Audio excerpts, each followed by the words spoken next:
Well, everyone who's tuned in, welcome to our third webinar. And really excited for this one. It's going to be more of a performance nutrition theme. We have Dr. Beau Greer, even though his name says Sam Reffsin. It's not, he's not my doppelganger. And we have Dr. Dana Leese. And we asked Beau to prepare a presentation more on the lines of body composition, in specifically how he would approach and construct a framework on increasing lean mass and specifically lean mass to fat mass ratio for a basketball player. And then Dana is going to speak on how to manage travel, road trip with nutrition, and just from a lower resource, lower budget standpoint. So we're really excited for this one. A lot of sport coaches have contacted me, which is about this webinar, which is always our goal is to get more of an integrated approach.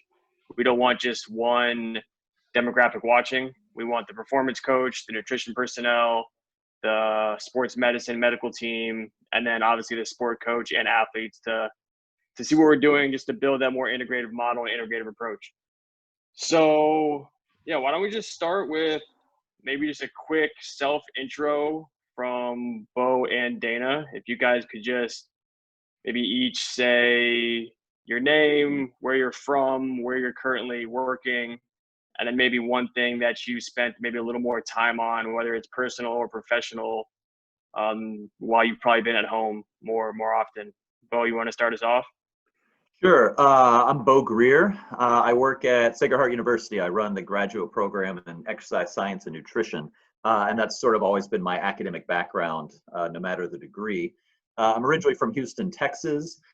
And I got to say, due to the kind of COVID alterations in academia, as some people may know, online courses require about 2 to 3 times more work, at least if you want to make them not completely terrible.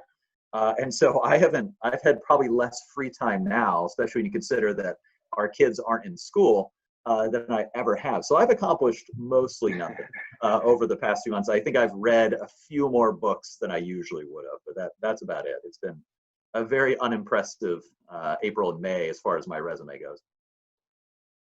I imagine that's not such an uncommon story, so appreciate the honesty. Yeah. I'm right there with you, Beau. I think it drove me crazy when people in academia are tweeting how efficient their writing has been over COVID. I haven't written a line in a paper. I'm lucky just to get through any data analysis right now. But I honestly can say, I feel like I've accomplished a lot during this time. Just more time with my family and sort of revisiting, aspects of just meditation and slowing down and eating slowly as a family, etc. That have been awesome and so valuable. So yeah, I work in academia and I also work in the field with athletes. I wear 5 hats right now. I was a postdoc and I'm a project scientist, and that's as far as I want to go in academia. My husband's a professor, so he's right there with you too, Beau, of just having to teach online and it being basically triple the work. So I like to do human research, and I'm in a neurobiology, physiology, and behavior lab. So I'm in Dr. Keith Barr's lab, who does a lot of the sort of tendon collagen work. So I do the human side of that. So I try to see if the stuff that he's doing in engineered ligaments and cells, etc., works in humans and specifically athletes. So a lot of the research I do looks at the effects of collagen supplementation on connective tissue synthesis or collagen synthesis in the body, and looking at the applications of that in use prophylactically, use in return to play from something like an ACL rupture, and then also possibly improving connective tissue function and improving explosive performance. So we just finished up that study, and the data is actually looking somewhat interesting, which I wasn't expecting. So I also work in the field with athletes. I work between 2 NBA teams. I work with the Warriors and the Sacramento Kings as a consultant. So I'm there sort of, a 1 day a week with each team on average, not lately. And I work with a new World Tour cycling team out of Europe called Israel Startup Nation. So yeah, kind of polar sports. I grew up figure skating, but I did race bikes for about 6 or 8 years. So Definitely cycling is something that's really close to my heart, but I do enjoy the challenge of working in the NBA and something completely different than what I'm used to. I bet Sam and Thomas can both agree that the NBA is definitely a very unique environment. So that's me in not so much of a nutshell. Cool, great. I think most of our people watching know who Thomas and myself are, but there are some new people. So I'll just give a quick rundown. I'm Sam Reffsin. I'm from Amherst, Massachusetts. I've spent most of my career in the NCAA as a performance coach in different capacities, working with different sports. I'd say probably the last 5 years, I've spent more time around basketball. So I've definitely had the opportunity to just learn more of the performance qualities of what elite players on both genders would look like. And I just finished up a season-long position with the Sacramento Kings on the performance side. And now I'd say I'm probably spending a little more time on a personal front, learning about more of the mental side of life, learning a little bit more about Buddhism, learning a little bit more about emotional intelligence. So that's been a really good opportunity for me to dive deeper into there. And yeah, Thomas, you want to go ahead, jump right in? Sure. My name is Thomas Huyghe, and I'm currently finishing my second year with Philippe Austin, which is a professional basketball team in Belgium. I spent the last 6 years in the United States, working in various leagues, particularly in basketball. And now also, I try to look at this period as an opportunity to work more on my PhD, which I think I started around 2016, but because of all the challenges of day-to-day jobs, it didn't allow me to really proceed as I would love to.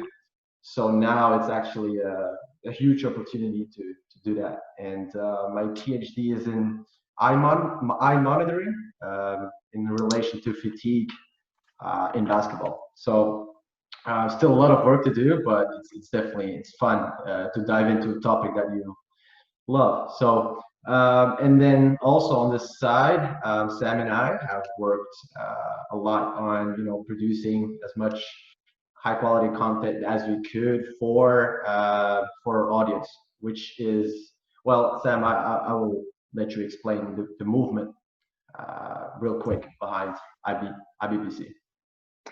Yeah, Thomas and I just basically created this platform to have an affordable platform just to give performance coaches and people in the performance community just some higher quality content, an continuing educational resource that's not going to break the bank.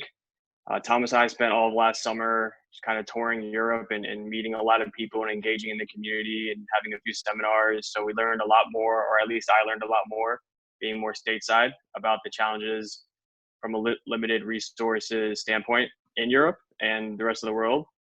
So yeah, we're trying to find ways to give everyone actionable items that they can use immediately in a very cost-effective manner. So that's kind of been our movement, and it's been really awesome just meeting a lot of people and engaging with a lot of people. So enough of that. Why don't we just jump in? Beau's going to start us off. He's going to go ahead and screen share. And then for anyone who's watching, feel free throughout the rest of this webinar just to leave any questions you have on the Q&A function if you have any. And then Thomas will field them as they come. So, yeah. Slight issue, it is saying that the host disabled participant screen sharing. That might just be because I'm on the, maybe that's because I'm you or something, but. I think Thomas will go ahead and probably. Sure. Well, and if worse comes to worse, as Sam probably remembers from my teaching, my slides are not useful for anyone except for me. They're basically just reminders of what I should talk about. I did remember a few gems in there, so I'll give you that, Beau. Yeah. Sam, while Thomas possibly figures the screen sharing thing out, just FYI, in relation to what you said, the second to last book I finished was a Robert Wright book related to secular Buddhism, and he basically ties the principles of Buddhism to modern evolutionary psychology theory. and his contention is basically that they're both right in line with each other. So it's a pretty interesting sort of non-religious view of Buddhism, but taking some of those principles, it's a pretty interesting read. What's the title? Buddhism is True.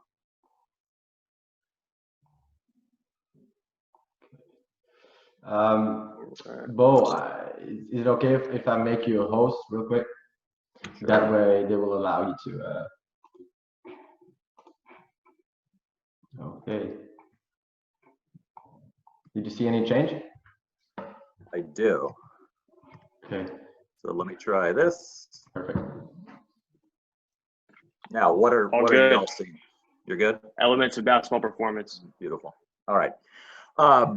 So as Sam said, he kind of gave me a directive, and I, as usual, when you talk about body composition, even though the idea behind this particular webinar was more nutritionally focused, I mean, it's effectively, from a body comp standpoint, impossible to separate the idea of conditioning and the idea of nutrition. So I'm kind of have a few comments to make on either. I'm going to try to keep this reasonably short because I tend to feel in these webinars it's the kind of back and forth that is the most interesting to participants. And especially, I know a lot of people here are muted, but I come from a more research kind of academic point of view, and I probably spend about 10% of my time working with athletes. And I feel Dana's probably, that proportion is maybe, you could tell me, Dana, but maybe more like 50-50. And a lot of the things that we think are quote unquote true in academia or the research world, when you get out into practice, it just doesn't really translate. And so maybe if you want to wait till the end, that's fine, but feel free, Dana, to interrupt me if you think there's something that I may be saying that may be scientifically accurate, but logistically ridiculous, because I'd love to learn a little bit more about from someone like you that's worked so much with NBA teams. But in terms of why do we care, it's, coaches to me, I think most basketball coaches, not strength conditioning, but most basketball coaches have all bought into the idea of conditioning, right? And maybe the idea that body composition really does matter, but there may be a few stragglers there. I find there's always kind of a divide in the coaching world where some coaches almost overemphasize the conditioning and forget that they're actually coaching a skill sport. And then some that just still don't buy in. So real quick, just why do we even care about body composition? Well, I mean, I think the most, three first things that popped in my head, obviously lean body mass is the basis of strength, right? Even in trained people, the primary determinant of strength is still just good old lean body mass, right? And of course, if we factor in the body weight, then we can take that lean body mass translating to strength and turn it into power. And then of course, the basis of speed is of course power as well. And if we emphasize all those, maybe we can actually make the athlete more agile as well. So in terms of just the three fundamentals of all strength conditioning, speed, strength, power, lean body mass is going to be, and the proportion of lean body mass, really not to fat mass in this case, but to total body weight, is going to be a primary determinant of those three factors. Basketball, while not being a collision sport, it's certainly a contact sport. Now, since around 2003, 2004, when the NBA started changing their rules about defensive play, hand checking, I would argue it's become less of a contact sport than it used to be. And of course, this is why we see offensive scoring numbers so much higher in the sort of post 2003-4 seasons than we did before. College is certainly still, I would argue, probably more of a defensive game than the NBA is now. But it's certainly a contact sport, and the players aren't getting smaller. So we do want to increase lean body mass just in the same sense we want to for football.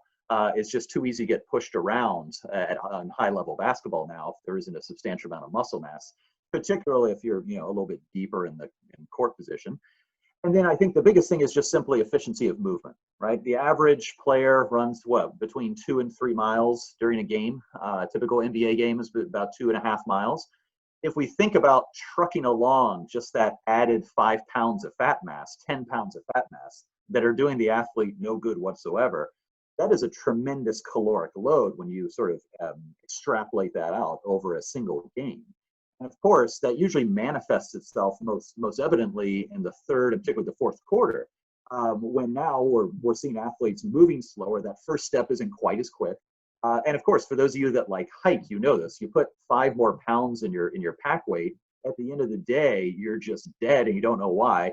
and you realize, well, maybe I shouldn't have packed the, the 5-pound flashlight as opposed to a little LED light. It makes a tremendous difference in terms of the caloric expenditure over the course of a game or a practice. So we'd really, in the ideal world, like our athletes to be, at least in this sport, to be as lean as possible. And I think for this lecture, I mean, I've given several different models here of what body composition is. I think taking the 2-compartment model here is perfectly fine, just talking about fat-free mass to fat mass. And maybe if there's special points, especially given Dana's introduction, she wanted to make about, separating some of these tissues, that'd be great too. But for these 5 slides, I'm just going to refer to as basically ratio of fat mass to fat-free mass. I know from what Sam has told me, a lot of y'all are coming from different backgrounds, and therefore you probably have a lot of differentials in your sort of logistical capability to track this stuff, right? Some of you are probably working with teams that have bod pods. Some of you are probably working with teams and the only thing you have is an old pair of skinfold calipers, maybe a bioelectrical impedance scale, something like that. In terms of how you're going to track this, because it's usually the strength conditioning department's responsibility to be tracking these changes and then hopefully using them to inform the next season's training. I would urge you probably to not worry too much about your lack of logistics. Because while not all of those methods, from skin folds to impedance to DEXA scans, they're not all necessarily as valid as each other, they tend to be pretty reliable. I mean, I think if you have a little bit of money, if you're with a professional team or a college team that's well funded, you probably have bod pods. Bod pods have some issues in terms of validity, but they're highly reliable. Skin folds are highly reliable with skilled testers if you're using the same tester. Impedance gets a little dicey, but it's probably better than no tracking whatsoever. No matter what you have, no matter what your capability is, it's definitely something that's worthwhile to track from season to season to help inform you, of course.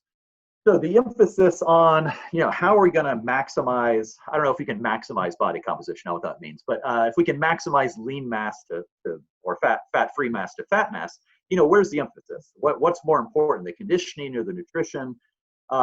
Is it always 50-50? And of course, it's always going to be a balance. And depending on which one is out of balance, that becomes the most important. I'm of the opinion that under most normal conditions, when we look at trying to actually alter athlete weight, whether that be trying to get them to lose some weight or potentially gain some weight, that tends to be a little bit more nutrition dominant, food focused.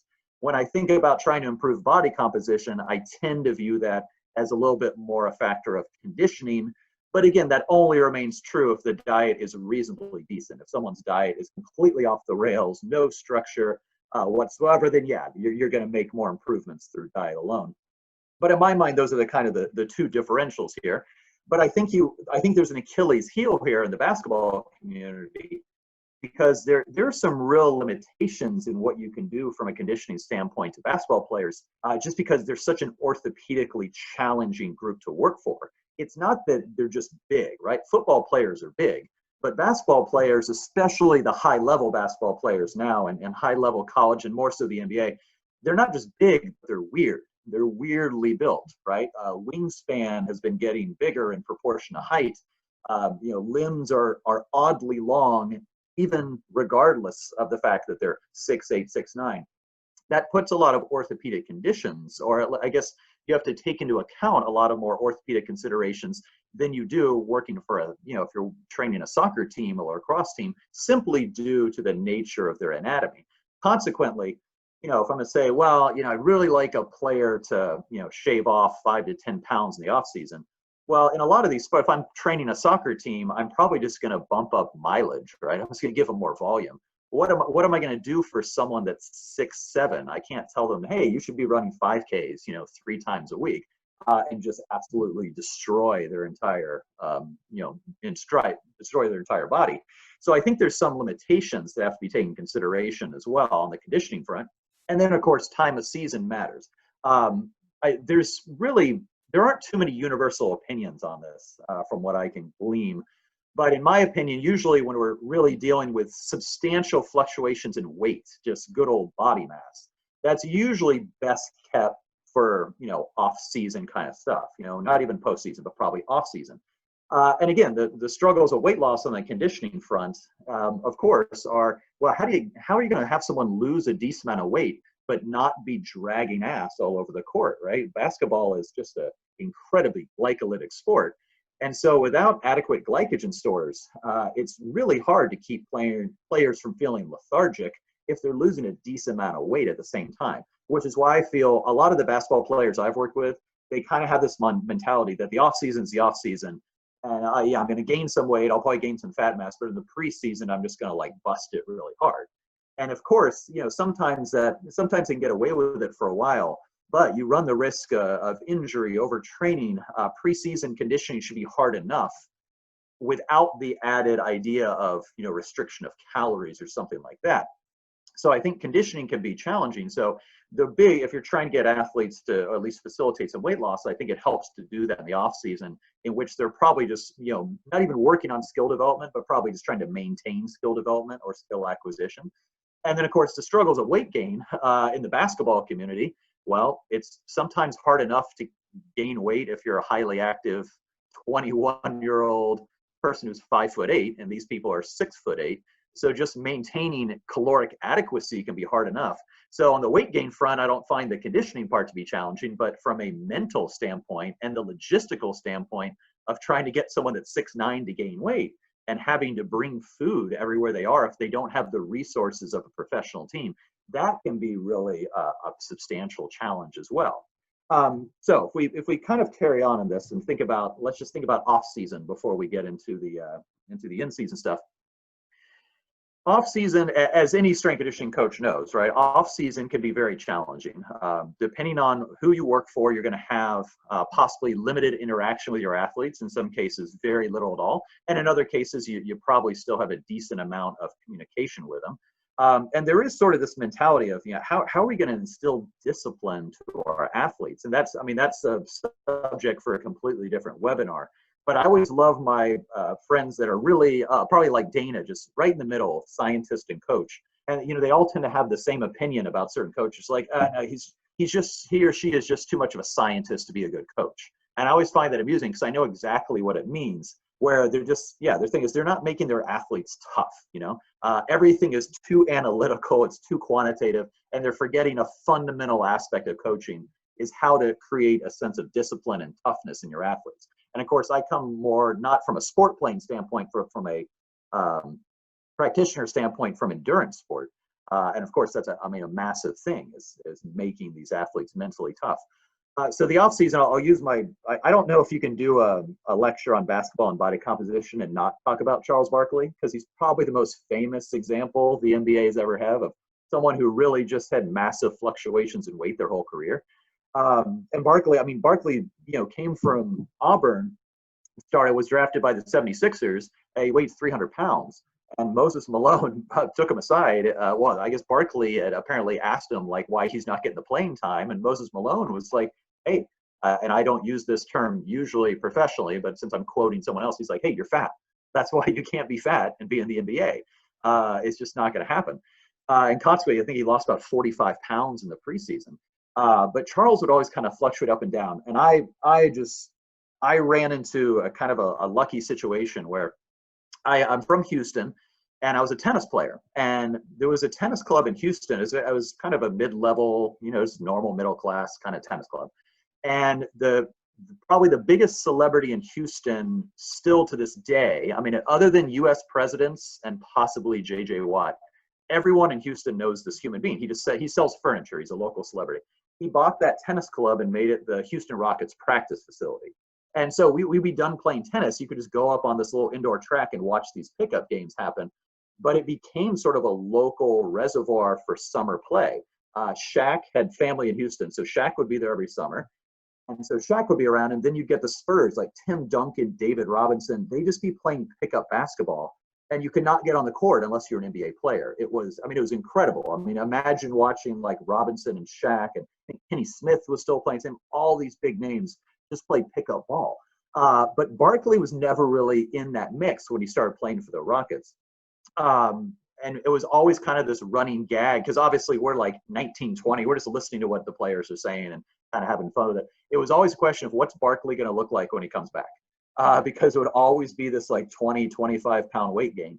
And then you have to kind of shed it off as the preseason kind of fades.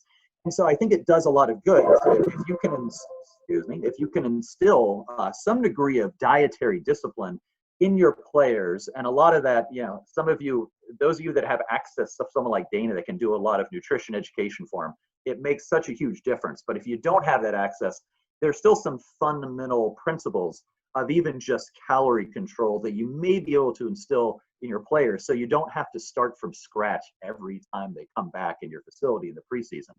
And so, you know, postseason, I think it's reasonable, especially because, again, this is a sport that is, in my opinion, very challenging to work with from an orthopedic standpoint.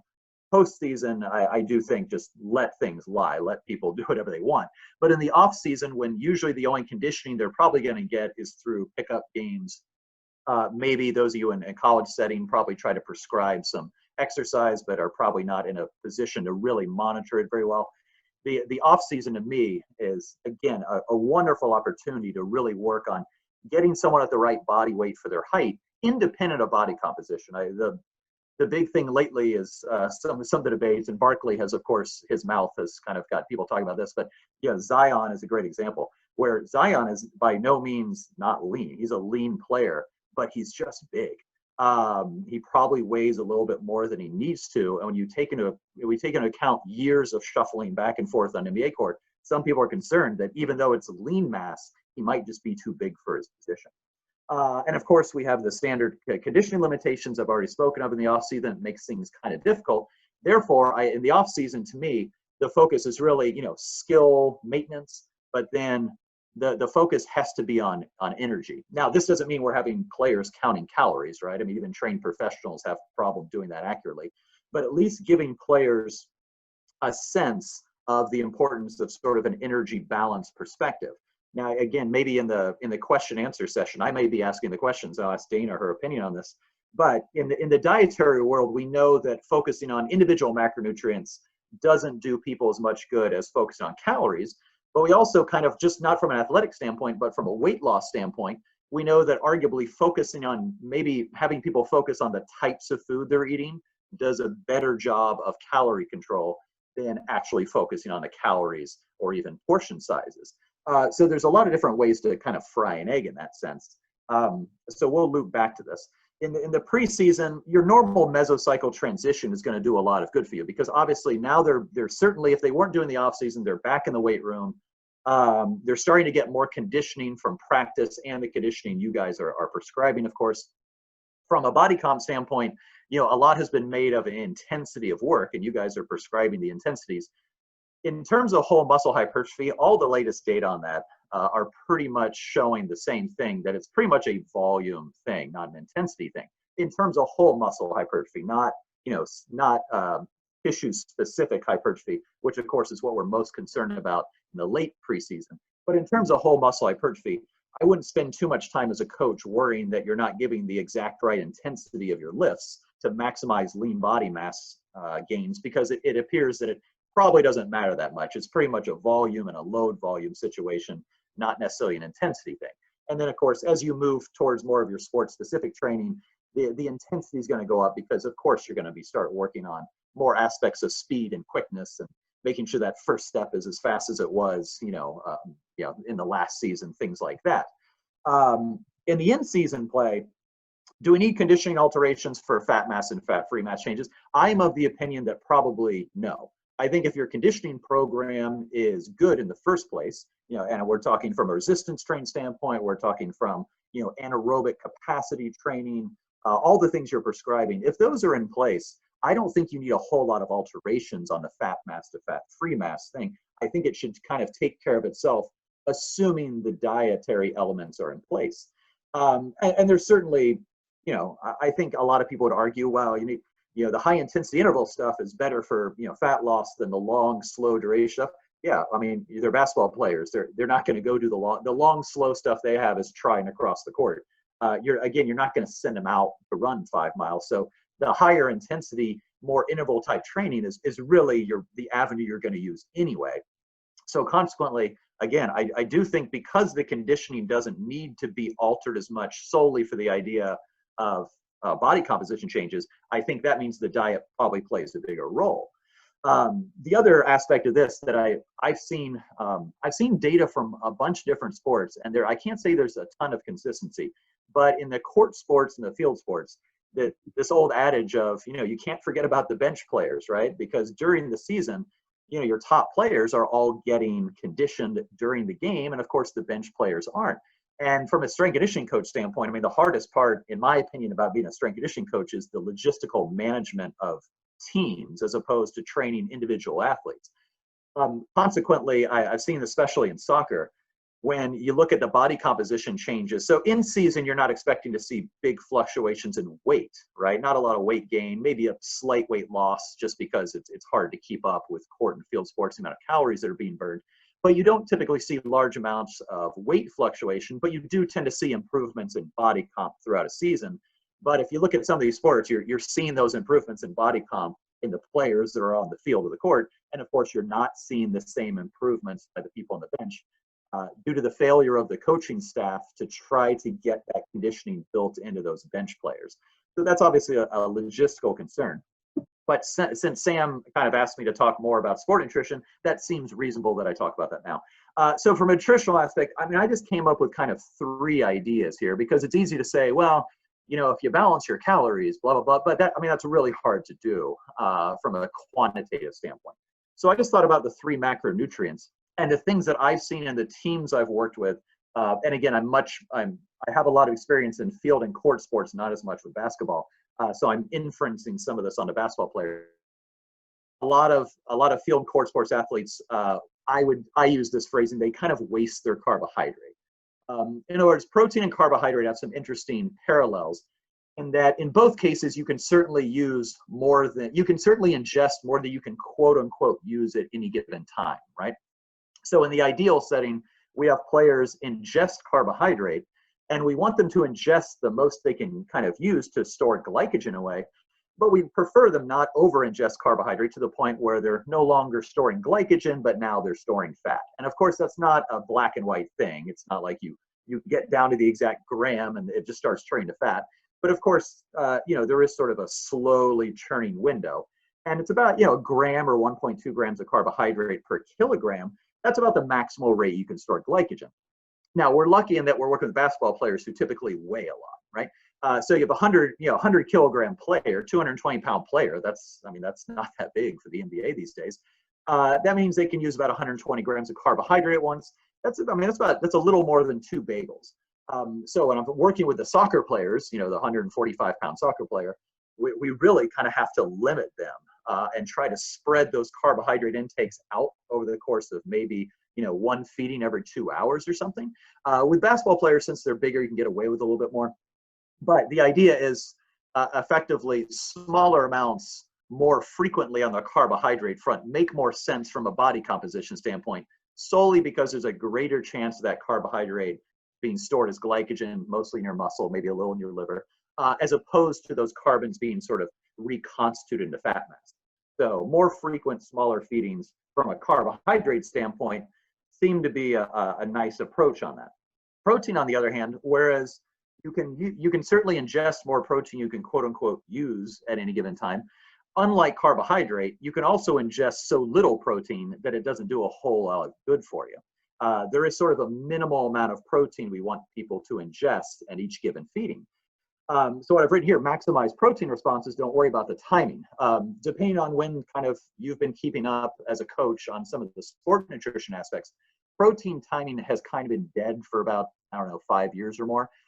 All the research that made protein timing look important, it was all sort of an artifact of the methodology used to study protein synthesis, in which the subjects had to be fasted. And guess what? If you've been fasting for 12 hours, protein timing does matter. But in most cases, for people eating even just sort of a regular 3 meals a day, 4 meals a day, the timing aspect doesn't really matter because the anabolic window seems to be about 4 hours. Consequently, if you just have athletes eating normal meals, they're going to get the amount of protein in the time frame they need to without having to be concerned about, hey, we just got them out of the weight room, let's get protein in them immediately. Now, that can still be a great logistical technique just to make sure the protein's getting in, and you still have some control over the player in that environment, but you don't need to worry too much about the timing aspect. And of course, I've stolen this from Oscar Jungdrup's sort of lay site. But if you look down at number 4 for his kind of quick recovery, add some protein with an eye on long-term recovery and adaptation, but this is not essential for immediate post-exercise recovery. Again, the idea that the timing isn't all that important as long as someone's eating regular meals. But what we want to do is maximize each protein feeding. So if we look at the kind of the newer concept of making sure we hit leucine thresholds, we're about 2.5 grams of leucine. That means for most people, if they're eating about 25, maybe 30 at the most grams of high quality protein, they're going to maximize those responses. It used to be when I was 20 years old and a little bit more competitive of an athlete, we just wish we could hold little IV droppers and just have like an amino acid drip going into our veins at all times. We of course realize now that wouldn't work that well. We need that leucine trigger, which means eating a decent amount, like 25, 30 grams of protein at once, is going to do a much better job than splitting that up into smaller meals of like 10 grams of protein. So the amount still matters. And the oddity on this one, on the protein response one, is that the size of the person doesn't really matter. If you look at the digestion kinetics of leucine, and then you look at the protein synthesis responses, the minute bowl and a little Olympic gymnast would actually kind of need the same amount of protein in that given moment. Now, because the gymnast weighs 100 pounds, yeah, minute bowl would have to eat that amount of protein 6 times a day to kind of reach the daily requirement, whereas the gymnast may get away with 2 meals in that day. But in terms of the leucine response, it's actually pretty independent of body weight. So you don't need to make too much adjustment in that. It's just that the larger athletes just need to have that protein feeding more often in a given day, but you don't necessarily have to adjust the size of it. And then the other thing that I think, in my experience, has been one of the biggest issues in trying to improve athlete body composition, dietary fat, and this is a little bit of kind of professional opinion, not fact. I'm of the opinion that fat tends to still get overemphasized from a dietary standpoint in some conditions. You don't need that much dietary fats to do all the things it's supposed to do. If you look up, and if you take out your normal sport nutrition textbook, it'll tell you why dietary fats are important for absorption of fat-soluble vitamins and to a certain degree some hormonal adaptations. You really don't need a tremendous amount of fat in the diet to kind of cover those bases. So while fat can be tremendously beneficial when you're working with cyclists burning 6,000 calories a day on the tour, and you have to like stuff them full of donuts just to get them to not lose too much weight, fat can be tremendous in that sense. But from a body composition standpoint in a court sport or field sport, fat can just be too easy to overeat. And there's nowhere that fat is going besides maybe it's oxidized or metabolized immediately, but there's really no other avenue for it to go to besides body fat.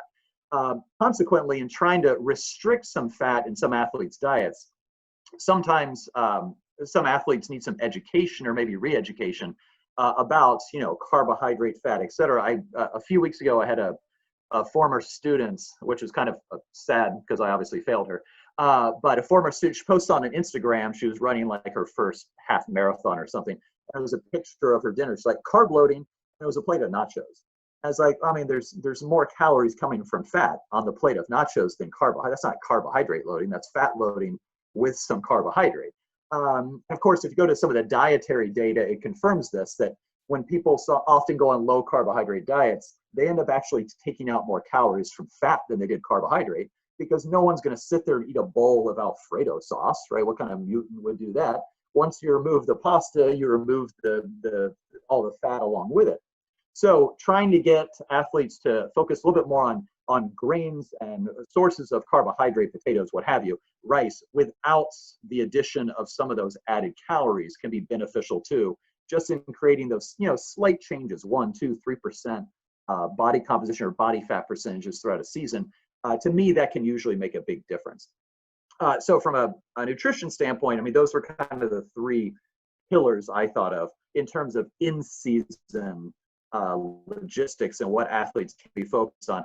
Because again, I do feel the conditioning program should be the major stimulus.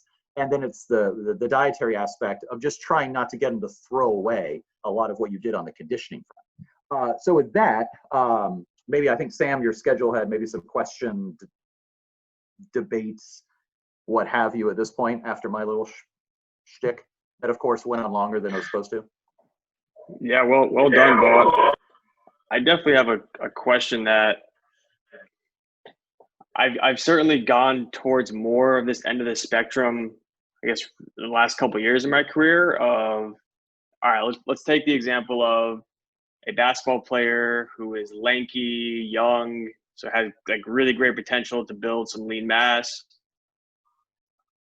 Like, I initially would approach this nutrition education topic with them with more of like quality versus let's just get a whole bunch of calories in you.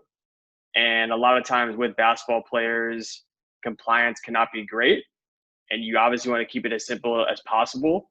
Like, do you see value in, hey, just eat, if you're going to have like a fried chicken sandwich, just have 3 of them, versus let's not eat the fried chicken sandwich. Let's have a healthier option. But like, just from a body composition standpoint, not from an inflammation standpoint, or maybe those two are related somehow, but should we just be focusing on getting more calories in them? Yeah, I mean, I think, I mean, obviously it depends on what you're trying to do, but I distinctly remember sort of the public shock when Michael Phelps published his diet in like USA Today, you know, like 10 years ago, and it was basically all McDonald's. And people were how could he do this? Like, the dude is 6'4", and this is back, I mean, swimming has taken a slight turn into higher intensity, lower volume, kind of getting rid of the junk mileage. But Phelps was still very much in those days of super high volume swimming. So the guy's burning 10,000 calories a day. Like, it can't eat 10,000 calories on whole grain bagels and, you know, whatever, almond butter. I guess you could, but I mean, McDonald's is a much easier way of getting those calories. And to me, been in a weight controlled sport for most of my competitive years, you know, gaining weight is fun for about a day, and then that is a mental challenge, because it's just not an enjoyable sensation of eating when you're full. And consequently, what I do like about fast food, which is why it's the bane of American health, it doesn't make you feel very full. So if you're trying to eat 10,000 calories a day, eating something that has a lot of calories that doesn't make you feel full might be a pretty good idea. I mean, Bolt was the same way. Bolt was a big McNuggets guy. And people are like, he's eating McNuggets like 2 hours before his race. Well, he's only working out for 9 seconds. You know, it just doesn't matter. So I think in that sense, I think there's always a challenge. And I think, yeah, I remember Josh Hinks, who is now the strength conditioning coach for the Eagles, but he started out as a kind of an RD. He was with me at FSU during school, and FSU hired him as kind of the sports RD early on. And he kind of created a program. He was basically trying to provide healthy weight gain, you know, where it was going to be a little more of an emphasis over quality, over quantity. And I think in those cases, he did a really good job, and you saw the improvements in body composition, but that weight gain came slow. You know, basketball, I feel, is more challenging because the caloric demands of basketball are much higher. And so I think when you have someone at those heights with that amount of calorie expenditure, I'm not sure how you can get that many calories in a way that you and I might deem a healthier way of doing it, right? And especially given the level of the athlete, the higher the level of the athlete, the less they're concerned about those long-term health consequences. You know, it's all going to be about performance. And so I think my answer, I'm not giving you a straight answer, because I think it's any way you can do it is the way. And I mean, I found smoothies. Say again? Oh, sorry, my internet's not. Sam and I do a lot of smoothies to get energy into the guys. Yeah, and that seems like check a lot of boxes of it tastes sweet enough for the players, and you can definitely disguise some micronutrients here and there, and obviously put quite a bit of protein in there. So yeah, that's something that's like definitely a good, healthy option. Yeah, and I think, I mean, that's you know, all you're looking for on the micronutrient front is, you know, adequacy, right? I mean, they're not going to benefit from getting in X, you know, 100 times what they need of anything. And so if they go, you know, purely the McDonald's route, there's got to be some either through, either through supplementation, probably not ideal because it doesn't need to happen. There's got to be some way to get in, what you're talking about. I don't think you're going to get your daily intake of choline in if you just eat nothing but Big Macs all day. Maybe you would with choline, but you get the point. So yeah, those kind of things can be a lovely sort of band-aid for an otherwise, even if it's just a junk diet to keep the weight on. And I think sometimes these programs think it's got to be all or nothing. Like, okay, if we have X amount of money in this NCAA program or in this professional club, it's like we either need to build this really adequate nutrition facility or it's nothing. And it's like, well, even if you had a smoothie bar, like Dana, we found really good success with that. And if you had like $5,000 to spend in a season, like that could be a good option. Or yeah, at UC Davis, we don't, like, the athletics program there isn't super robust financially. And I'm pretty limited in my position there, what I can do hands-on with the athletes. And we have, a limited budget, and we just did stuff like, we had to have non-perishable stuff that fit within our budget. It was like a lot of trail mix stuff. Dried fruit was a good way to sort of get more bang for your buck. And we were able to use some of that to tailor to different sports as well. Yeah, I mean, I think the challenging part, and for all collegiate, and I've seen it at the professional level too, it's hard to get the buy-in, especially from people that are a little more old school in their mentality. We have Sacred Heart is I call it D1 light, right? But it's a D1 program. I think we have like 33 teams. How long has Chris Fee been there? Like no more than like 7 years. We didn't have a strength conditioning coach. They would just hire more ATs to deal with all the injuries. And so at least from like an injury standpoint, you can provide some data.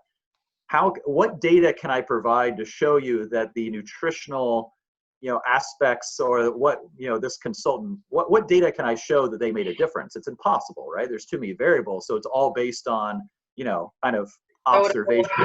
So it's so easy to dismiss that we just don't need it.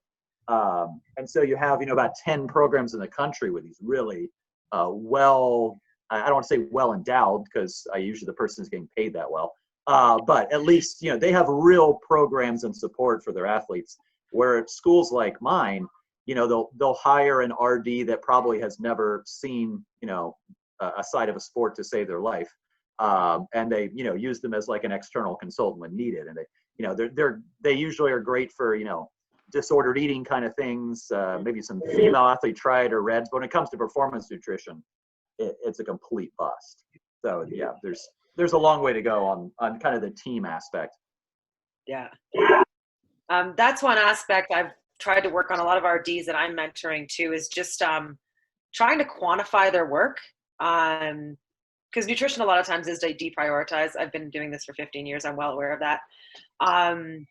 Is try to quantify impact. And, if you're a coach who's trying to get more funding for nutrition, but, who's ever controlling the purse strings doesn't really see the value and is not giving you enough to actually do any sort of thorough job, is, spend some time figuring out how you can quantify the impact of nutrition. No, we had X number of reduced illness rates, so X number of percent more player availability this year.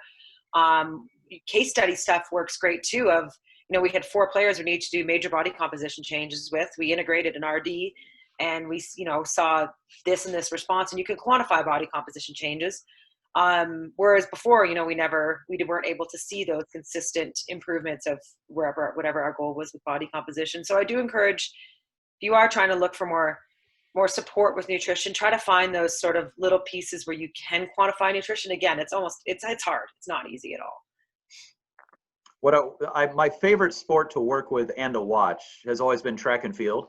And it may be completely coincidental, but there's one where it's like, okay, you basically did the exact same conditioning this year, and we had a dietary manipulation. It's like the only sport you can point to, because there aren't that many variables, and say, look what we accomplished just through. Yeah, cycling as well, because I can, we can get every pedal stroke from a power meter. Whereas basketball, the guys can, go eat whatever Big Mac or whatever before a game and still shoot a 30-point game. It's when we come to longevity and overall optimal health and that's when the nutrition piece is a little more evident. But yeah, young Yeah, 20-year-olds, they got the world. They're invincible. One of sorry, Go ahead, no. Go ahead. I was just saying that, yeah, it's also this like, you know, collegiate versus pro where I was a collegiate tennis player, and you'd play people that were pretty overweight, but they were so skilled that, I mean, they could just like wipe you off the court. But you don't see an overweight male professional tennis player. It doesn't happen. The skill set can only bring you so far. And so I think by the time they've gotten to the NBA, some of that has been weeded out already. So it provides a, you know, kind of a different challenge. And then my experience, we used to have a connection with the New York Knicks strength conditioning coaches, who I believe have both been gone for like 10 years. And they said that was some of their problem. Said you're old, man. He said, I mean, his challenge from a conditioning standpoint, and I don't know how this has changed in the last 10 years, but also nutritional standpoint, is a lot of these players show up with entourages.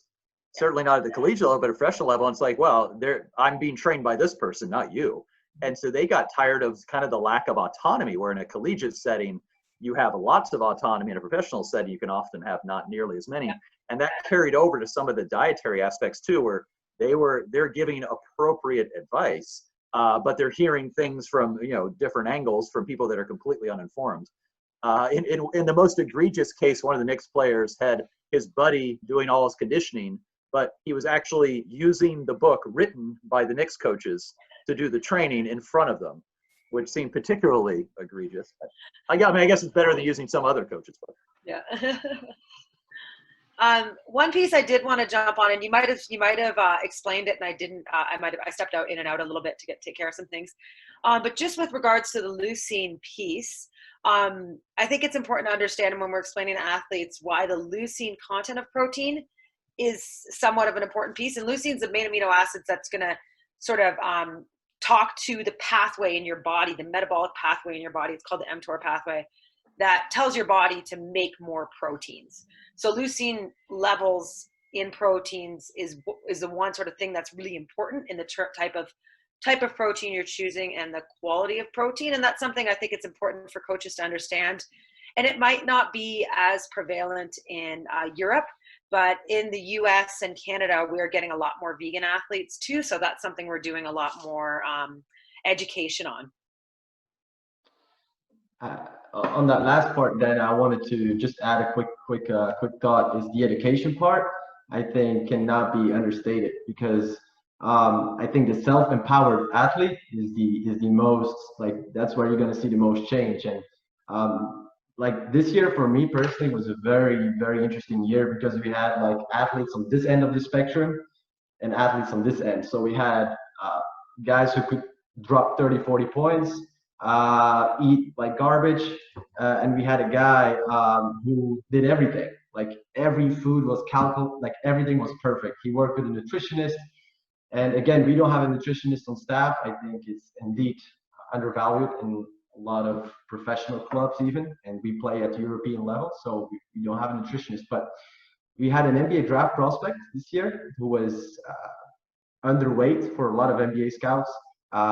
Is originally from Senegal, Africa, has not been gaining weight for the last 4 or 5 years. It's extremely hard. 6'9" guy, burns calories like we talked about this so easily, but he doesn't understand what basic food really, like what option they're out there. And one of the first thing I did is just a grocery tour, because he's in a different country, so he doesn't know what the labels are. He doesn't know really. It was funny to see, because it was really from scratch. And so we would say, hey, these are the options. Have you eaten that before? No, I've never tried that. Oh, have you tried this? And so you go through the things that they've tried, because I really feel like if you really start with the athlete in mind, I'm thinking if he ever makes it to the NBA, it's much more powerful when he knows what he's doing, and he actually sees value in it. He does the groceries himself.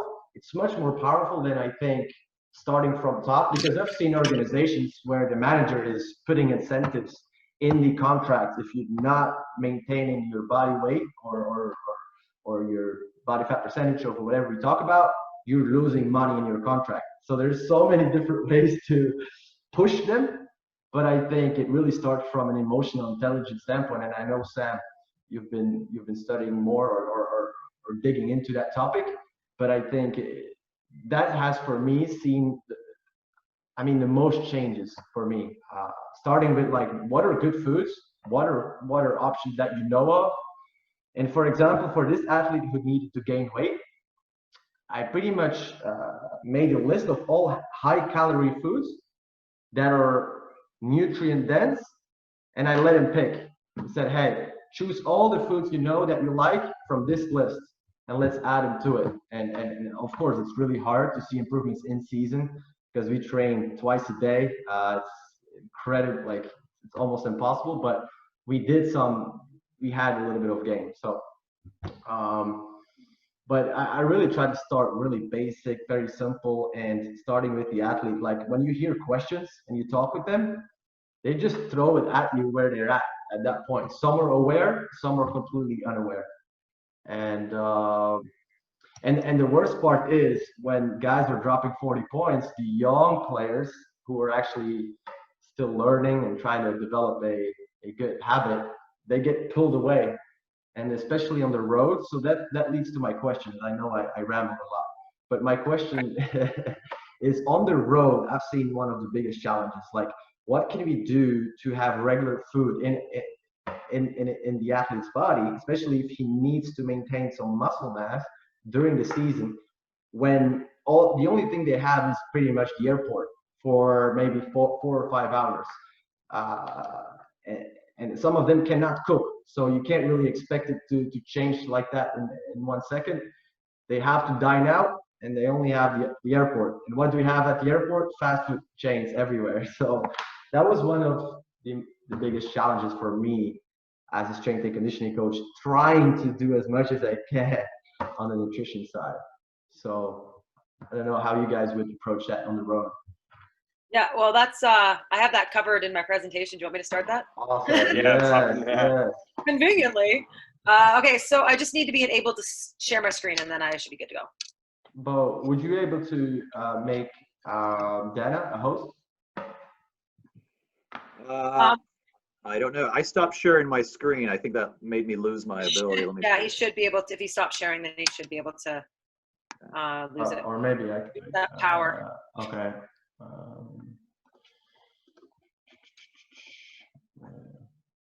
No, I cannot make anyone a host. So, Beau, you should be able to click. So you see Dana's video square. So yep. when your mouse is on there, you have a three blue dots on the right top corner. I know I can mute her. I can make host. There we go. There you go. Perfect. There we go. I know there's an easier way probably, but kind of to move a little faster. All good. Okay, so one tool I just wanted to mention quickly that I find really helps with helping athletes maintain their lean mass or put on lean mass alongside the training program. They need the training stimulus, hands down, is focusing on a pre-bed protein feed. And that's one of the sort of big wins, easy buy-in, easy to implement for a lot of the players. It's just like Greek yogurt and maybe some extra protein powder in it before bed, or a smoothie before bed. It can be super simple. So usually we try to get that around anywhere from 0.3 to 0.5 grams per kilogram in terms of protein grams for the player. So yeah, just one sort of tool that I find is like an easy win for players and more bang for your buck. The reason for the pre-bed is it's been shown, a lot of Luc Van Loon's research from your home country, Thomas, has shown that your overnight muscle protein synthesis is greater than if you did not have that pre-bed protein feed. So a lot of the research has been done out of elderly. There's only 1 or 2 studies with actual athletes. Most of it's based on elderly population. So we pull a lot from clinical data, but yeah, I would say I've had some big wins there for that. So anyways. Can I ask a quick question on that? Yeah. Sorry to interrupt. Is that casein that you're pushing, or is it just protein powder in general? With Luc's research, he used casein. And I did talk to him about that. Like, I was like, oh, can we use whey? Like, you know, I know it's slower digesting, blah, blah, blah. And his initial answer to me was, we just had free casein, so that's what we used for the research, because, you know, you're looking at research budgets and stuff, you usually have for free. But then, like, our last couple sort of review papers suggested more that casein was a better option. So if you choose like a dairy, and I know Europe has a lot of really good dairy, your dairy proteins will have a high amount of casein and also whey. So I think in a way, there's a play on words, you're getting both bangs for your buck if you do something like Greek yogurt before bed. Cool, good question.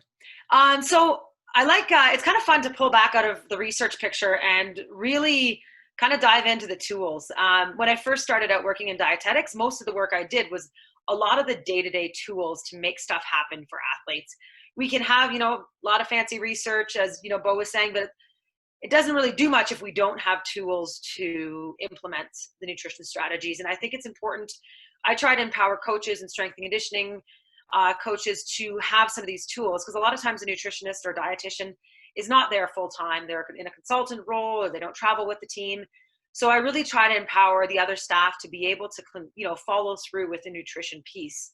So what I hope to give you through this presentation is some really fundamental tools, and it's sort of broken up into 4 sections of just really fundamental tools to manage different aspects of team travel or athlete travel.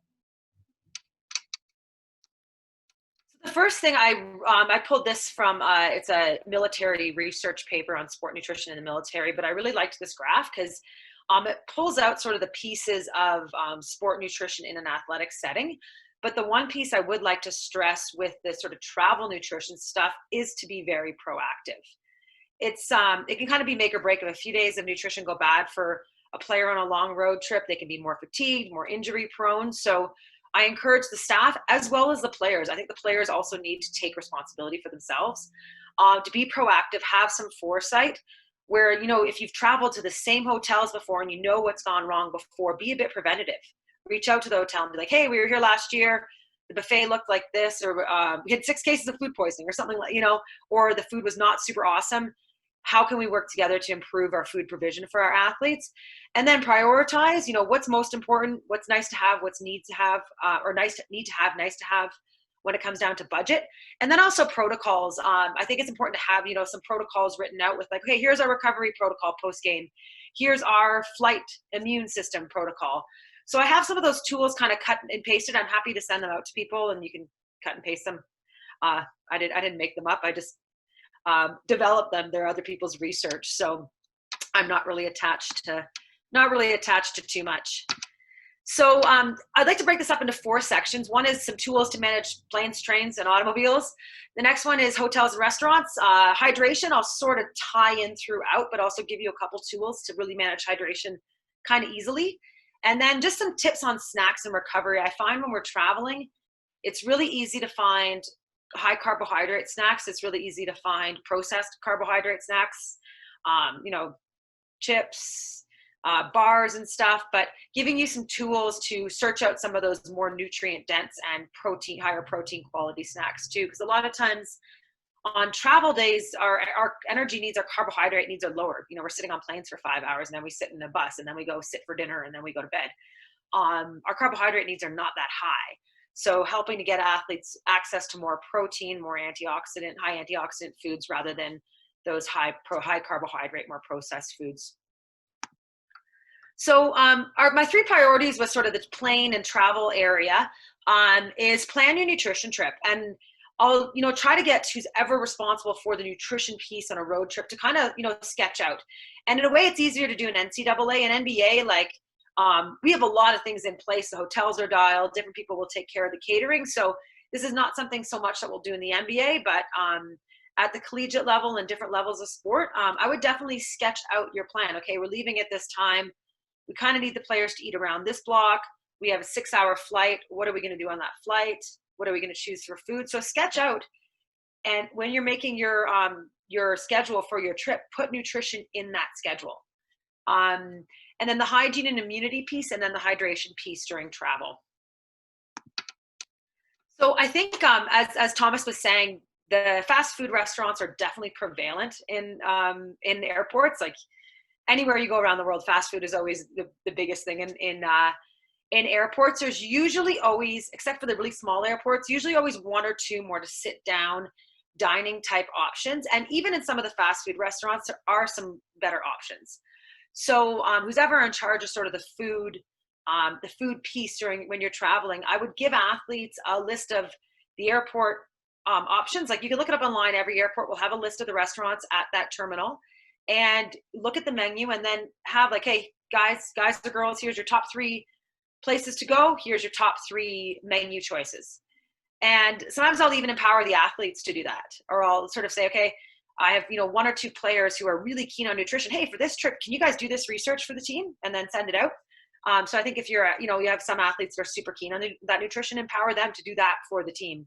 Check it a little bit maybe, but with some of the basic food choice stuff, I find some of the athletes are pretty well educated. Give them a list of high protein snacks to pack, and I have a couple slides later, just some ideas there. So making sure they don't come to the airport with nothing. Be like, hey, bring a pack of 3 snacks, and they should be high in protein, and here's your list. It can be nuts, it can be beef jerky, it can be we have a lot of sort of more vegan, higher protein vegan snack foods now that are like roasted chickpeas and stuff. Can be, chopped up vegetables with hummus. It's going to depend on what our new airport guidelines look like after COVID. I think some of this might be flipped upside down where we can't have anything. I don't know. But give them a list of snacks so they're not coming up empty-handed. And then airplane meals, if you have the ability, and again, this is something that's going to be new territory post-COVID. I don't know what airplane meals are going to look like. But if you can figure out what the airline is serving before, and sometimes you can put in recommendations for your team of like, I want this meal. So if I have players who need to put on lean mass, sometimes I'll try to get 2 meals for them, or I'll make sure they bring something else on top of the meal because it's just not enough food, or vice versa. If I have an athlete who's like, a 50 kilogram weight class sport athlete, I might get them to get like a diabetic meal or something. It's not the best, but it's still something that's going to help them maintain their energy balance in a day when they're really not expending a lot in their energy needs are not super high. So some of the travel snacks, stuff you can easily buy at the airport. There's lots of stuff's expensive at the airport. So if you're on a budget, get the players to bring it. I try to bring as many snacks at the airport because it just rips my heart out to pay $4 or €4 for a little thing of yogurt. So I try to bring as much as possible. Again, it's going to depend on what you can get through security. Sometimes some of the yogurts and hummus they'll let you through with, but beef jerky, protein bars are easy to bring. Sometimes you're allowed to pack like a lunch or, chopped up vegetables or fruit, and you can bring that through security. Stuff that's usually you can find at a lot of airports is like fruit muesli or fruit parfait type thing. So you're getting antioxidants, some carbohydrate, protein as well. Beef jerky's pretty readily available, nut mixes, hummus as well. Again, that's going to vary country to country, but those are some options for stuff you can pack and stuff you can buy at the airport. And I think one of the big pieces with travel, we all know, and I think we're much more aware now of how much germs are around when we travel in terms of on airplanes, in the bathroom, on the back of the airplane seats, on the trays. We touch all of this. We're in such close contact with people in a flight. And I try not to get athletes really freaked out about it because they can get anxious, especially now. Get anxious about like pathogens being around and bacteria and stuff. But I do try to either pack these sort of travel immune kits with players or get them to pack it and give them a list. Again, it depends on your budget, but I'll usually put in a little card with, and I'll show you a couple samples, a little card with like how to use what and why we're doing this. And I'll put in like an electrolyte tablet. So something with little more like sodium and some antioxidants to just help with hydration on the plane. We know that the humidity in an airplane is like 4%.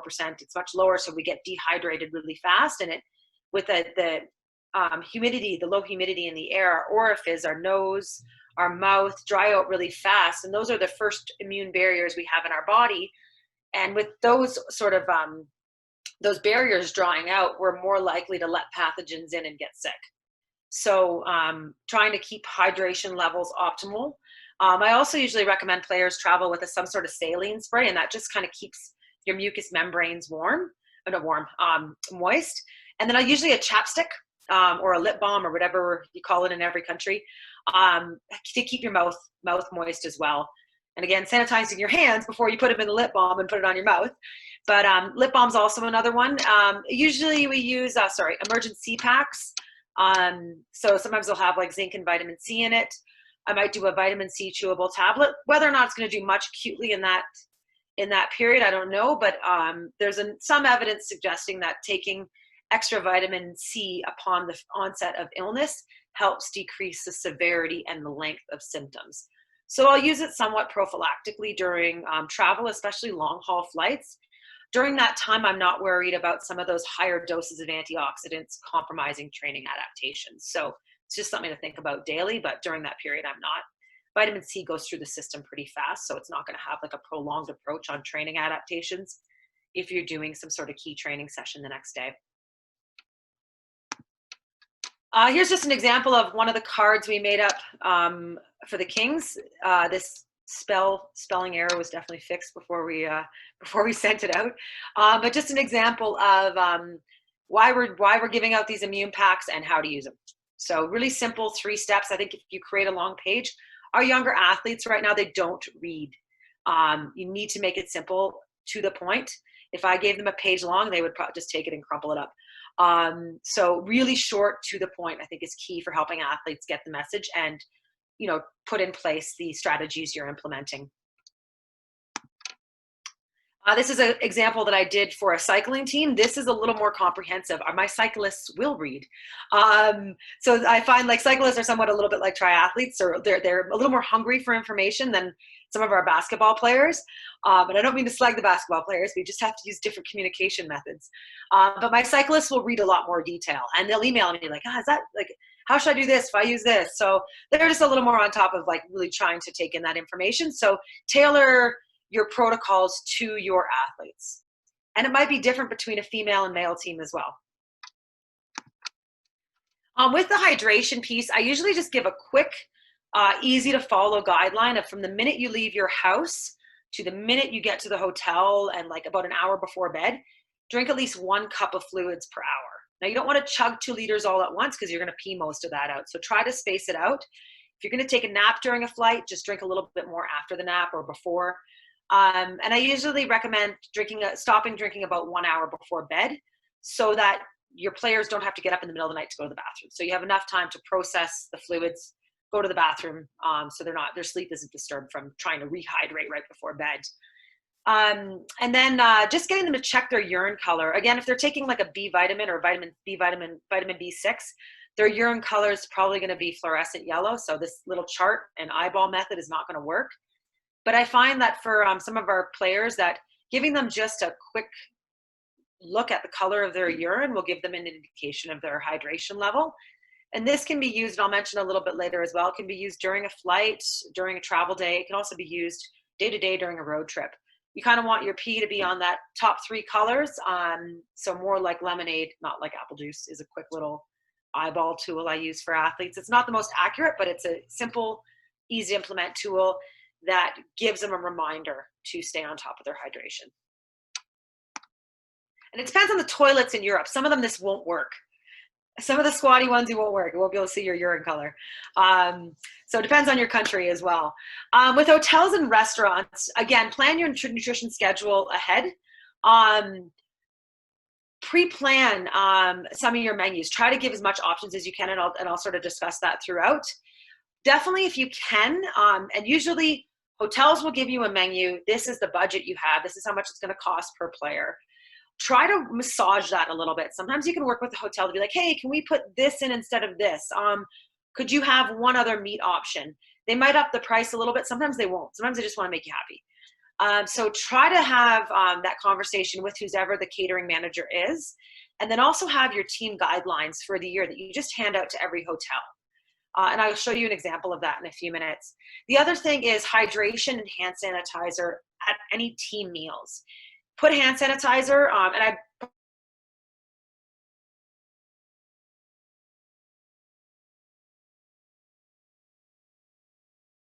probably most buffets are buffet. So if it's not for some reason, sorry, my internet connection's telling me I'm unstable. If it's not for any reason, make sure you have some extra packed, but players should be washing or sanitizing right before they go to the buffet line. And honestly, before they eat too, because they're sanitizing, touching, eating, sanitize in two different pieces. It's a little bit overkill, but it can be illness rates. There was one study done, I think at the 2010 Olympic Games in Vancouver, their incidence of upper respiratory tract infections. And they found that was just implementing some hand hygiene signs and systems, they were able to decrease their illness rate by about 15%. So I think that makes a big deal in terms of player availability. It's something really simple that you can implement and just keep your players healthy. And the other one is hydration systems. So just making sure that you have water at the tables or water bottles at the tables, and all your players are carrying water around with them everywhere. And sometimes you just give them a water bottle at the beginning of every day, hopefully a reusable one. Here's a quick example of, and I don't want you to read this exactly. I don't want you to be able to read every line, but here's an example of the sort of menu guidelines that I give a hotel for our cycling team. They may or may not be able to use them. I mean, it's different depending on what the hotel can do. Some hotels have more capacity, higher quality food. Depends on what country you go to as well. But I usually try to give them a guideline of, two different proteins cooked in these methods, 2 different starchy carbs, 4 different vegetable options, a salad bar. Trying to give them at least some guidelines so your players don't get to the buffet and they're like, oh man, I don't want to eat any of this. And it's not really high quality fuel for your players. So try to provide some guidelines, even if the hotel doesn't meet them 100%, it might be a step up from what they were going to offer. So I sort of break it up into breakfast and then lunch and dinner categories. I talked about this already, but just some simple systems of hand washing signs. It can be if you have players staying in the same room, even just popping up a sign on the door. If you're somewhere where water quality is a question, just reminding players to keep their mouth closed during the shower, use a water bottle to brush your teeth, closed water bottle to brush your teeth. Just systems like that, just being really proactive and thinking ahead, doing the research ahead. Again, with travel, players can sometimes just forget to drink, or there's changes in humidity because of airplane travel, or they're going from a pretty temperate climate in Belgium to a super hot climate in Spain overnight, and they might not stay on top of their nutrition. So if you are traveling, climates are going to change. It's a lot of exposure to low humidity airplane air. You can do 2 things. You can do more comprehensive urine testing. So I've traveled with teams and we take urine samples and we put it on this little refractometer and we measure hydration levels. There's some error with that, but in a way, it's a touch point with the athlete and it's a tool to educate. So whether or not the refractometer, which is the picture on the top, is the most accurate thing, maybe not, but it's also a really good education piece. And also you can just use that urine check of just reminding your players, hey, just check the color of your urine, make sure you're staying on top of your hydration. I think you can use a little bit of scare tactic too, of letting your players know even if you lose like 2% of your body weight, which for you is maybe 4 pounds, and you lose that in a game, no problem. We weighed you before and after. You're losing like way more than that in a game. If you don't put that back in for the next game, you're going to actually be at a performance decrement. Like you're not going to be able to play as well. You're not going to be as fast. Your body is not working as efficiently as it could. So we're trying to get you to stay on top of your hydration so you're performing at your best game after game, especially on a road trip situation. With the snack piece, a lot of times teams will have a hotel room or the strength and conditioning coach's room where they might have the snacks set up, or the massage therapist room might have the food as well. So just trying to make sure, you can kind of break things up of not just tossing everything on a counter, but having like antioxidant, carbohydrate, and protein options, or protein and carbohydrate options, to make sure that your players are getting enough protein in their snacks and also maintaining high antioxidant intake. It's easy sometimes on road trips. We just have a lot of snack foods. We have a lot of bars. We might have some whole fruit like a banana or an apple. A lot of packaged snacks because it's easy to buy. It's easy to buy in mass quantities. We can travel with it, toss it under the bus. But trying to make sure we are still getting a lot of higher protein foods in, and then also antioxidants. It can be really easy to run to the store and grab some vegetables. Grab some carrots, grab some cucumber, grab some fresh berries, just to help get some of those higher nutrient foods into an athlete's diet. If they're traveling 100 days a year, that's a lot of days where they could go without a lot of high antioxidant foods. And then setting up a pre-bed protein feed system as well. That could be shaker cups after a game. It could be shaker cups in a hotel room. It could be something simple as milk and protein powder in a shaker cup, just to get in that high protein right before bed, especially for your players that lose weight over a road trip. Just some examples. I really like using tart cherry juice in terms of recovery, especially like in the NBA when we're really focusing on trying to keep these players as recovered and healthy as possible. It's not like an Olympic sort of quad where we're trying to just get, really get an athlete to peak at one point over 4 years. We're trying to get these guys to peak 2 or 3 days a week. So we use a lot of the tart cherry juice, which has been shown in a few studies to reduce markers of muscle injury. So even if we have a hard lift and they're playing a game the next day, it might be somewhere where we fold in some of the tart cherry juice. But yeah, just some examples here of some snack options that are easy to grab. Again, these are going to change country to country, but you kind of get the idea. I was in Apeldoorn with our Canadian women's track team before London, and I knew I wouldn't be able to find it, but we were Canadians, we love peanut butter. Thought I brought enough peanut butter for the team for the 2 weeks, but I was out in 3 days. So I was searching everywhere in Belgium for peanut butter, or the Netherlands for peanut butter. And yeah, we bought some peanut butter, but it was not the quality we had. So I understand things will change. But if you have something that your player really needs, bring it with them. It's my message there. Some other considerations. I won't get into this right now, but I encourage you to do some of your own, reading and research on this piece. And maybe Sam will bring some experts in this area. I also stole this from Asker's website because he's done an awesome job with summarizing research and really made it easy for a lot of us. So some of the other things to think about is nutrition, time zone changes, and sleep. I know in the NBA we've worked on that quite a bit, but in a way it's the way it is. Like with the sleep piece, there's only so much we can do, and in a way there's a little bit of accepting of the guys are going to play late games. They're going to go to bed late. They may not be able to go to sleep right away. We do the best we can. It's not always going to be perfect, but there are some nutrition strategies that we can help athletes with to help reduce some of the negative effects of jet lag when they're changing time zones. One of the key things, and this has nothing to do with nutrition, but get them to put their cell phones away. That's one of the biggest, I think, negative factors in with athletes getting enough sleep, especially with travel and time zone changes, is just put the bloody cell phones away before you go to bed. And then work with your team dietitian to look at, other strategies. Some of these might be more individualized for some of your players, especially your players that you really are trying to help develop. They're your big high potential players, is integrate, a team dietitian. I know everyone's not going to have that, but even bringing somebody in to just look at your systems and be like, hey, this is what we're doing.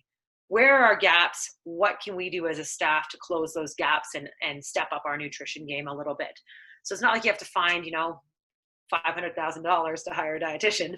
You can bring somebody in as a consultant just to, kind of identify those gaps as well. So there are, you won't have all the skill and expertise on your staff team. Don't spend, hours and hours trying to cram, but you can bring in an expert externally as well.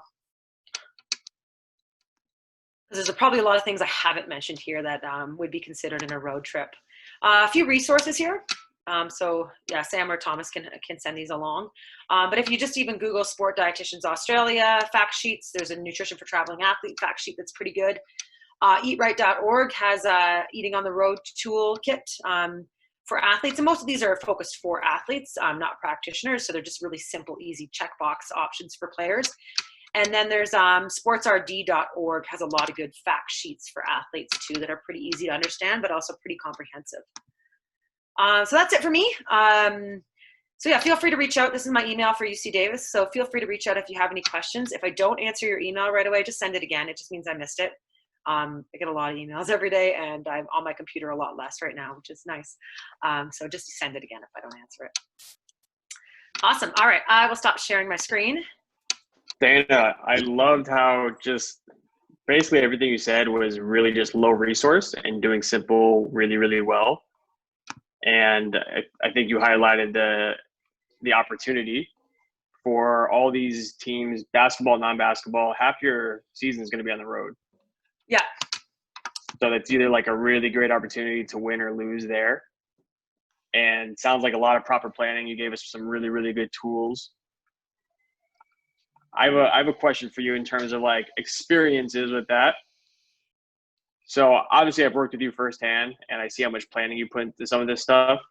How many like surprises do you encounter on the road? How many things don't go your way? Yeah, I mean, quite a bit. I think the hardest thing is as a nutritionist and dietitian working with a team is, and I think I've learned to let this go a little bit, but in my earlier years when a player didn't like a meal or I got complaints about menu selection, I took it really personally. And now I've just realized you can't make everybody happy. The coaches are not going to like what players like, and you can't make everyone happy. So I think that's probably the biggest challenge is trying to meet everyone's nutrition needs.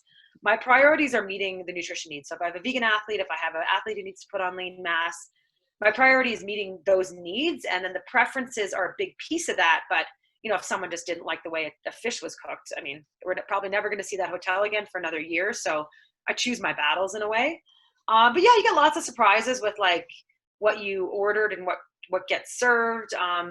I don't travel as much with teams anymore. I have a 6-year-old now, so it's more important for me to be home.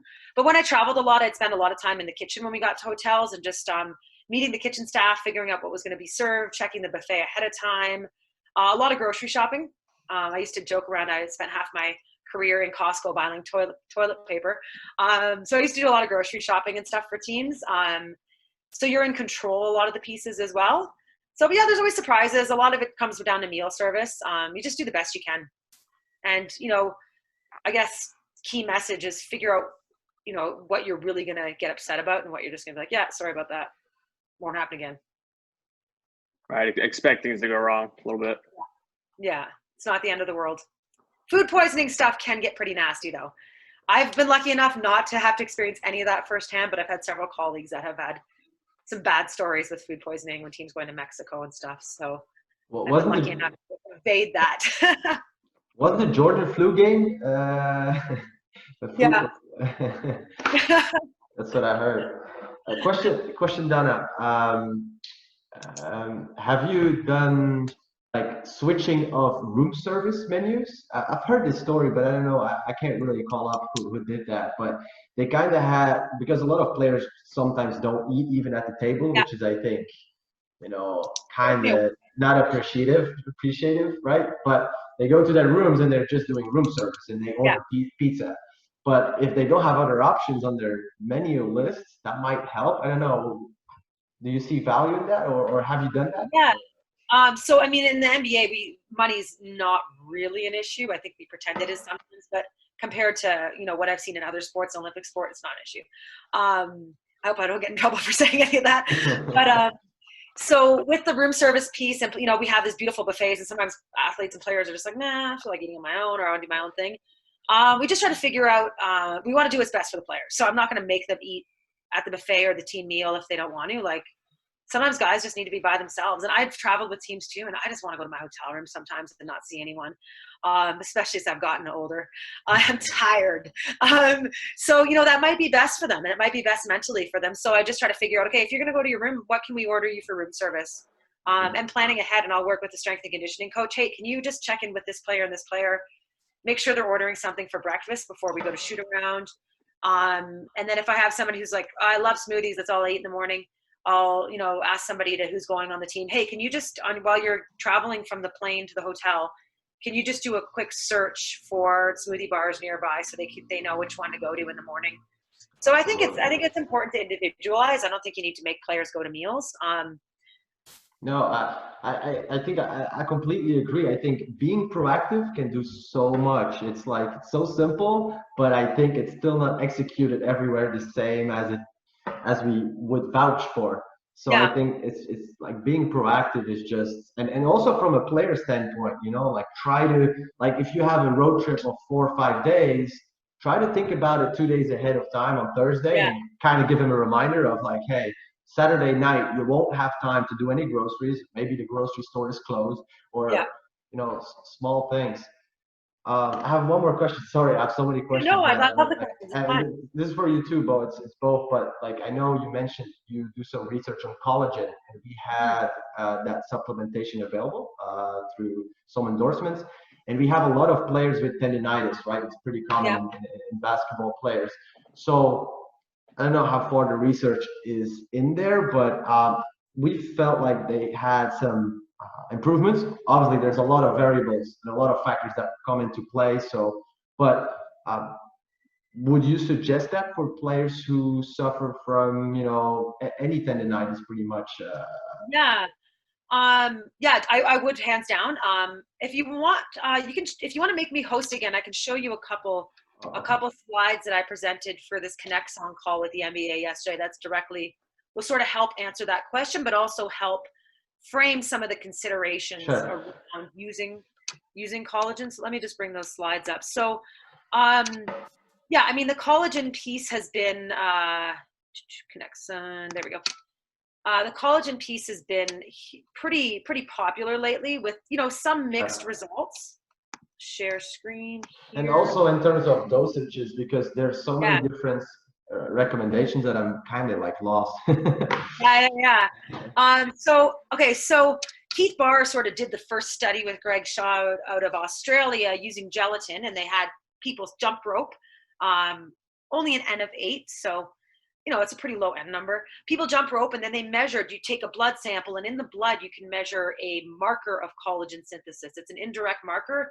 The short form is P1NP, procollagen N-terminal 1 peptide, blah, blah, blah, P1NP. So you get this marker in the blood, and it's what it is when you make collagen, your body, the enzymes chop off the end of that collagen, and that's what we're measuring in the blood. So the more collagen you make, the more chop off ends we measure in the blood. So that's an indirect marker. It's it's the main marker we use. It's not the best, but it's what we got, unless we're going to do tendon biopsies, which we're not. So what we found, we've run several studies now. So the initial work was done in gelatin. Now there's gelatin and there's collagen. They're actually really similar in terms of amino acid composition. But, and the thing with these gelatin and collagen powders, or even if you get like Knox gelatin that you would use to make Jell-O in the grocery store, the amino acid composition is quite similar, and it's really high in the amino acids that integrate into your tendons and ligaments. And the patellar tendinopathy stuff in basketball is a huge issue. It's chronic. We get it a lot. It can make or break a player's career. It can really affect player availability. And part of it is the load that these guys put on their joints and how long and tall they are. We try to do everything we do to keep that tendon health optimal. So when we take in those amino acids, and they're different than like a whey protein. A whey protein has different levels of the amino acids that I think are more important for like muscle and other tissue, but no one's done that study yet of comparing a whey protein to a collagen or a gelatin. We're in the midst of submitting an IRB or ethics application for that. So we don't know. But theoretically, we think a collagen will be better because it's got those exact amino acids that we need to integrate into the collagen tissue. So you can think about these amino acids floating around, and then when you're doing exercise like loading, like if an athlete's on the court doing some preloading or some, or they're in the weight room lifting, that's when they're loading that connective tissue, or even in a rehab setting when they're doing their rehab exercises, they're loading that tissue.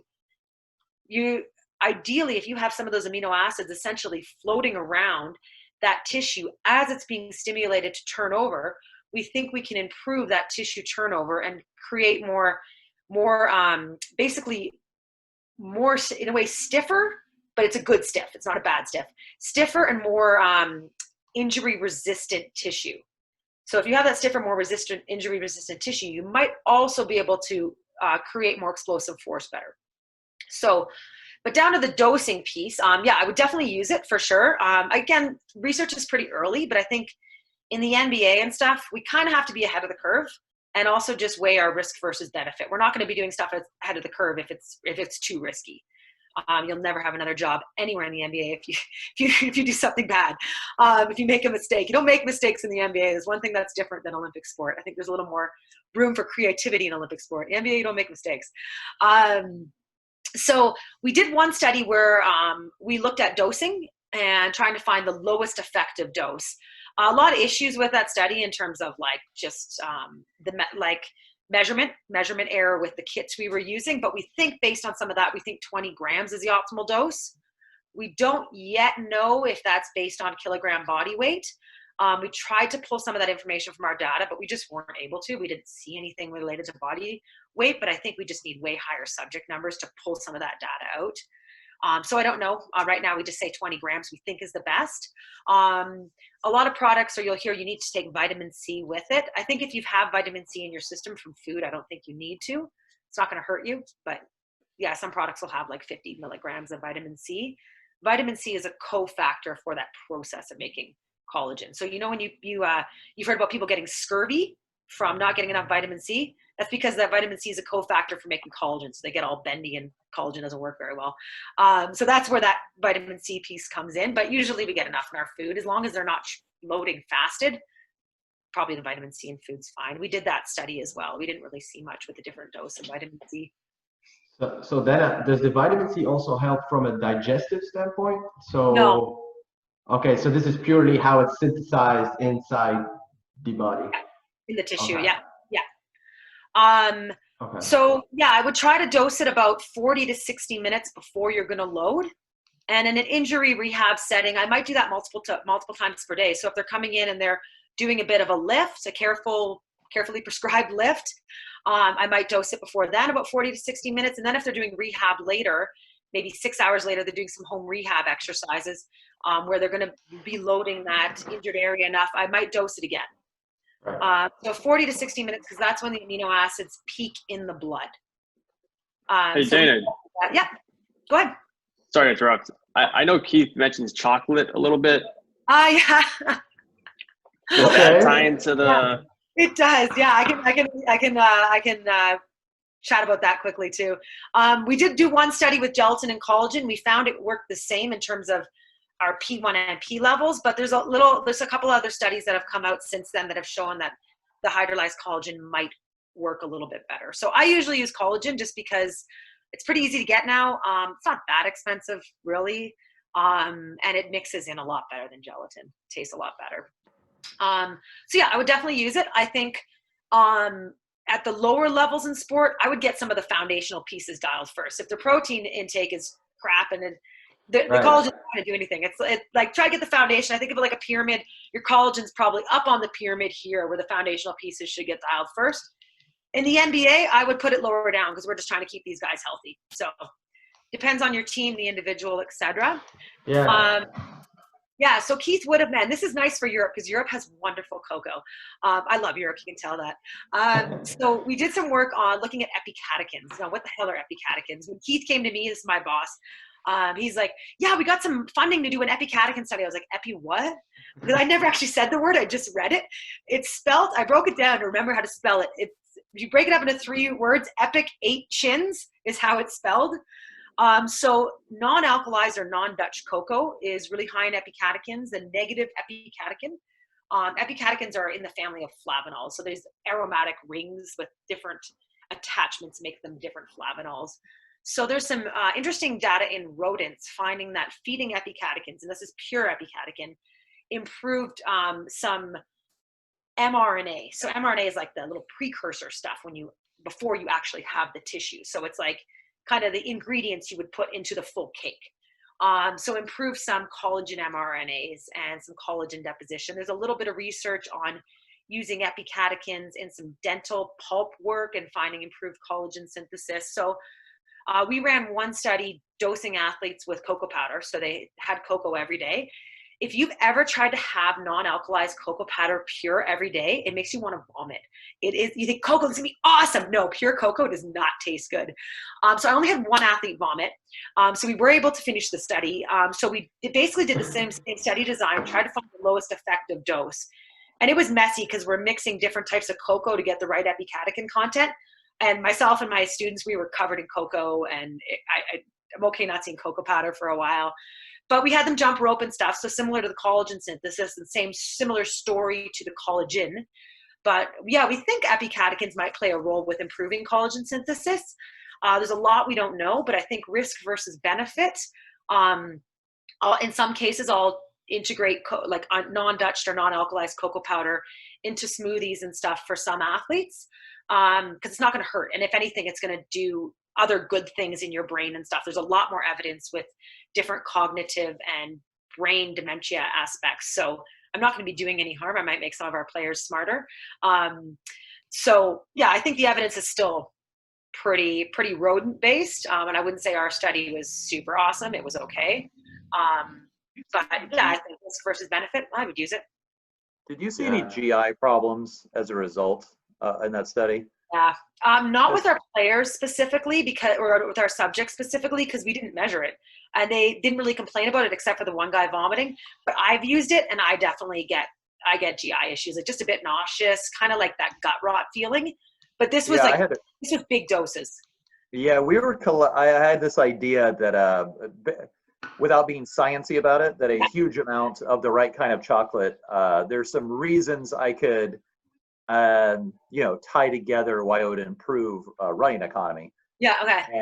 And so just pilot data, we fed people some copious amounts and saw interesting results that were actually ergolytic, not ergogenic, but the back end didn't seem to go so well for everyone. Yeah.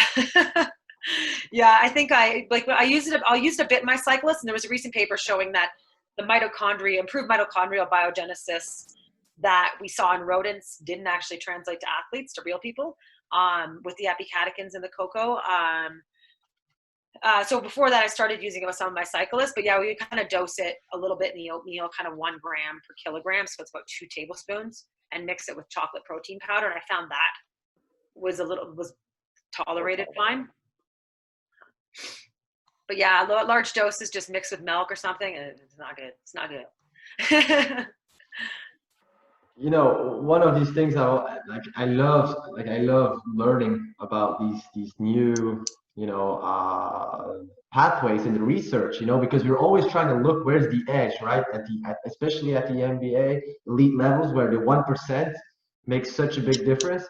But what I've found is we're a professional club here, for example, and we get so many offers from supplement companies. We get deals, endorsements, and some athletes who have really bad habits in food, like would eat McDonald's every day, would really say, hey, give me the magic collagen, and then say it's not working. So I'm like, I love when you brought up the pyramid, because it's really funny. You have athletes who really want these supplements, but are completely, and that's where the education part comes in, obviously. Yeah, I've had some players, they're like, hey, can you give me some pill packs? I'm like, dude, pills are going to do anything for you. Yeah, because, if you have tendinitis, there's probably some inflammation also elsewhere. So the inflammation part is not probably magically, I think, in my opinion, going to disappear if you have a shitty pattern in your habits. So, but yeah, us as sports performance coaches and nutritionists on the staff, we're always trying to look for these 1%ers. So it's been a very a good experience, I would say, really balancing that, where's the athlete at what level is he in terms of education, I think everything does need to be, a lot of stuff needs to be individualized, and we just meet an athlete where they're at. You're not gonna work miracles right away. It's a game of patience with nutrition. It's one of the hardest things to change, for sure.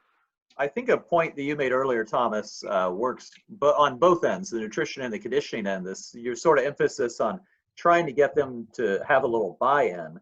And if they're buying in, the odds of them trying to, now the problem is, self-educating on nutrition, they go to the interwebs, they're more likely to get miseducated than educated. So, but at least getting them to kind of buy in. So I remember in the early days of, when they started coming out with activity trackers and kind of glorified accelerometers, I know talking to Brian Dew, who I don't think he's with the Celtics anymore, but he was there for 10 years. All the NBA owners got so excited. It's we're going to be able to monitor our athletes in the off season at night, at the club, and all the athletes revolted. Whereas this is Big Brother watching us, and so that certainly wasn't the solution to get them to, stay a little bit more focused on conditioning in the off season. Clearly, the only way to do it is to get that buy-in that you were talking about, which usually, is kind of an education, pique their interest kind of thing. Yeah, and I totally agree, Beau. And I always love when, you remember when that movie, what's the documentary about the vegan the vegan documentary. It became such a hype. Game changers. Yeah, because of you probably have all your own opinion about it, but like there's so much hype between these athletes. Hey, I've read that, and there's so much misinformation. Sometimes I feel like we're the ones who constantly have to re-educate rather than educate. because you know, my advice to my students is just to not watch Netflix nutrition related documentaries, because it's just, I mean, even our head coach came to me and said, hey Thomas, you have to watch this documentary. He changed his whole life. He changed his life pretty much. Like, it was crazy because, you know, I mean, if I read a book on economics, whatever it says I'm going to believe, because I don't know anything to counter it. So yeah, it's definitely right. The scientific evidence is not always there. I'm going to have to jump in. I have to get on another call. So I'm going to have to sign off. I thank you so much, you guys, for having me. It's always great to connect with people, and awesome opportunity to meet two of you that I haven't known. So nice to meet you. Hopefully one day we'll be able to travel again. We can meet in person. So thank you so much, guys. Have a great weekend, and good luck. Thank you, Dana. Appreciate it. See ya. Appreciate you, Dana. Yeah, so we're getting like close to 2 hours here. I think it's probably a good time to wrap up. Beau, massive thank you. I thought what you had to share was really, really awesome. Just having you on, I know, is not a short call, so we appreciate that. no problem. Enjoyed it. Just a quick question. Is there any contact information if somebody wants to reach out to you? Can they just go onto the Sacred Heart website? Yeah, just Google Beau, B-E-A-U, Sacred Heart, and you're going to find me. There aren't that many Beaus in the Northeast. And so if you get the school right, you'll be fine. Yeah. Awesome. Perfect. Well, thank you. Yep. And everyone continue to be safe, and we'll see you guys soon. All right. Appreciate it, guys. Sounds good. See you guys. Thanks, Beau.